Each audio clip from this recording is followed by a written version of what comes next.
Hello student, कैसे हैं आप सब।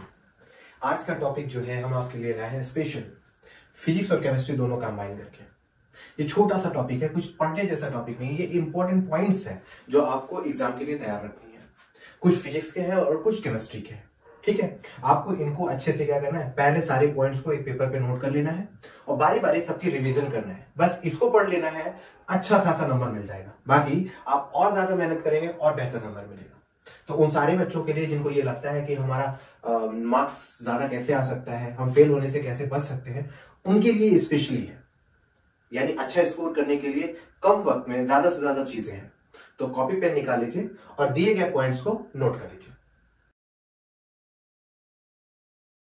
तो बच्चों, ये रहा chapter next, metal and non metal के कुछ इंपॉर्टेंट पॉइंट। जैसे हम लोगों ने चैप्टर केमिकल इक्वेशन में कुछ इंपॉर्टेंट पॉइंट निकाले थे, हाँ, एनसीईआरटी बुक से कुछ क्वेश्चंस निकाले, ये देखने के लिए क्या इंपॉर्टेंट हो सका। और हम लोगों ने एक बेहतरीन क्वेश्चंस तैयार किए, एक बेहतरीन पॉइंट्स तैयार की जो आपके बोर्ड के एग्जाम के लिए क्या कर सकती है, मदद कर सकती है। आपको एकदम बेहतरीन तरीके से बोल सकते हैं शॉर्ट ट्रिक हमें यही पढ़ना है और उसके बाद पढ़ सकते हैं और आगे बढ़ा के पढ़ सकते हैं, लेकिन सबसे पहले प्रायोरिटी हमें इन्हीं सारी पॉइंट्स को देनी है। क्योंकि एग्जाम एक ऐसा पॉइंट होता है, एक ऐसा वक्त होता है जिसमें दिमाग काम करना बंद हो जाता है। ढेर सारी किताबें होती है, पेज पलटो, ये रिएक्शन वो रिएक्शन क्या पढ़े, थोड़ा सा कंफ्यूजन होता है, थोड़ा सा परेशानी होती है, दिमाग समझ नहीं पाता है किन चीजों को पढ़ा जाए। इसलिए बनाया जाता है नोट्स। लास्ट टाइम पे हमें ये पता चले कि हमें सारी चीजों का रिवाइज कर लिया, जरा हम एक बार छोटी सी चीजों को एक पेज को निकालते हैं और उनमें से सारी चीजों को समराइज करके उस पेज पे लिख देते हैं। अब चेक करते हैं कि क्या वो सारी चीजें आ गई। तो अगर वो आपके सामने होगी या आपके टेबल के ऊपर होगी जहां आप पढ़ते हो स्टडी टेबल, तो क्या होगा, आप फटाफट उसे एक बार में देख के पूरा रिवीजन कर सकते हो और आपको अंदाजा होगा कि इनमें से आपको सबसे ज्यादा फोकस इस पे करना है। तो उसी सारी चीजों को दिमाग में रखते हुए कॉन्सेप्ट को हम लोग इसी चीज पे काम कर रहे हैं। तो इसमें जो हम लेके आए हैं मेटल और नॉन मेटल के कुछ पॉइंट्स, ठीक है। इन पॉइंट्स को आपको अच्छे से नोट कर लेना है, और यहां से नोट कर लेना और अच्छे से इनके ऊपर प्रैक्टिस कर लेनी है। तो ये वो इंपॉर्टेंट पॉइंट्स है जो एग्जाम में सवाल पूछे जाते हैं, ठीक है। इन्हें नोट कर लीजिए, ठीक है।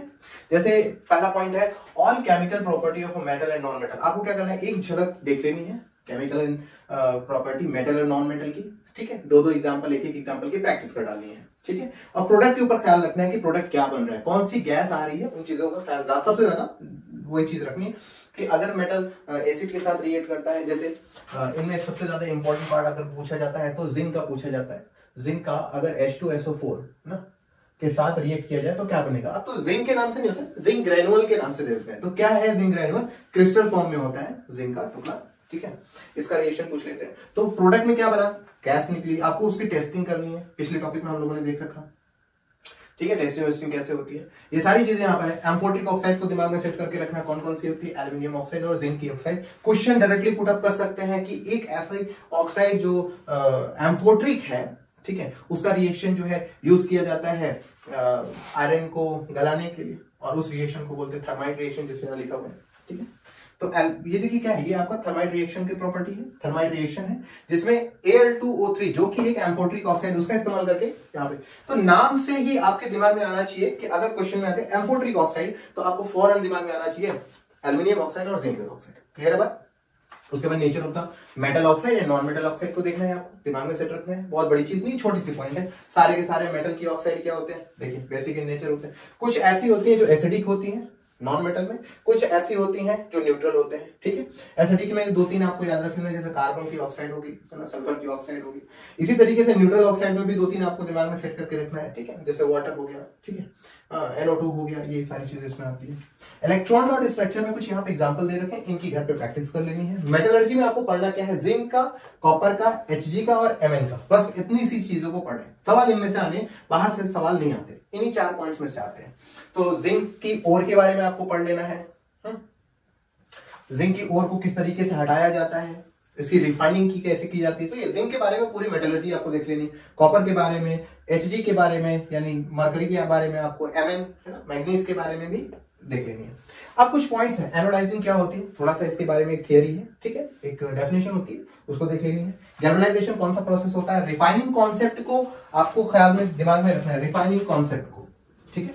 रिफाइनिंग कॉन्सेप्ट क्या होता है, रिफाइनिंग कॉन्सेप्ट कि अगर आपको कोई मेटल मिल गया, अगर कोई आपको मेटल मिल गया तो वो पूरी तरह से प्योर नहीं होता, तो आपको क्या करना होता है, उसे रिफाइनिंग प्रोसेस से लेके जाना पड़ता है। ये सारी टॉपिक आपको मेटलर्जी में मैंने स्पेशली आपको पढ़ा रखी है, वहां पर आपको ये सारी चीजें डिटेल में मिल जाएंगे। तो यहाँ थोड़ा सा देख लीजिए कि अगर कोई मेटल आपको मिल जाता है तो वो प्योर नहीं होता, तो प्योर करने के लिए हम क्या करते हैं, एक सेटअप तैयार करते हैं, उसमें इलेक्ट्रिसिटी पास करते हैं, 2 रॉड लगाते हैं, तो देखते हैं कि किस रॉड में से क्या जा रहा है, वहां पर एनोड मड मिलते हैं। ये सारी चीजों को हम लोग क्या बोलते हैं, रिफाइनिंग कॉन्सेप्ट बोलते हैं। ठीक है, वो सारी चीजें। और ये जितनी भी ओर मिलेंगी, ये सब जितने भी मिलेंगे वो सब ओर के फॉर्म में मिलेंगे, सबकी ओर का नेम आपको मालूम होना चाहिए। दूसरी चीज, इन ओर को कन्वर्ट करना है इनकी ऑक्साइड फॉर्म में, उस ऑक्साइड फॉर्म को कन्वर्ट करने का प्रोसेस क्या होता है। ठीक है, एक रोस्टिंग होता है, एक कैल्किनेशन होता है, तो आपको यहां पर देख लेना है कौन सा होता है, दिमाग में सेट करके रखना है। कोरोजन एंड प्रिवेंशन में से एक सवाल आता है, किसकी किसकी आपको पढ़ लेनी है, आयरन की। ठीक है, किससे वो जंग खाता है, कैसे उसको बचाया जा सकता है। कॉपर किससे जंग खाता है, कैसे उसको बचा सकते हैं। सिल्वर कैसे जंग खाता है, उसको कैसे बचा सकते हैं। एल्यूमिनियम कैसे जंग खाता है, उसे कैसे बचा सकते हैं। और इन सब में भी सबसे ज्यादा इंपॉर्टेंट जो होता है वो Fe होता है, और सिल्वर पूछ लेते हैं।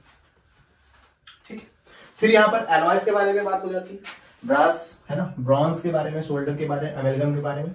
यहां लिख रखा है किस तरीके से ये बनाए जाते हैं, किन किन की मिलने से ये बनते हुए। ठीक है, एलॉय के बारे में।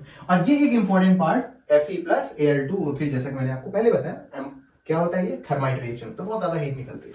तो ये वो कुछ पॉइंट्स हैं जो आपको मेटल एंड नॉन मेटल में पढ़ के रखनी है, किसी तरीके से इसे तैयार करना। अगर ये तैयार हो गया तो आप अपने आप को ये समझिएगा कि इस चैप्टर का 80% आपने तैयार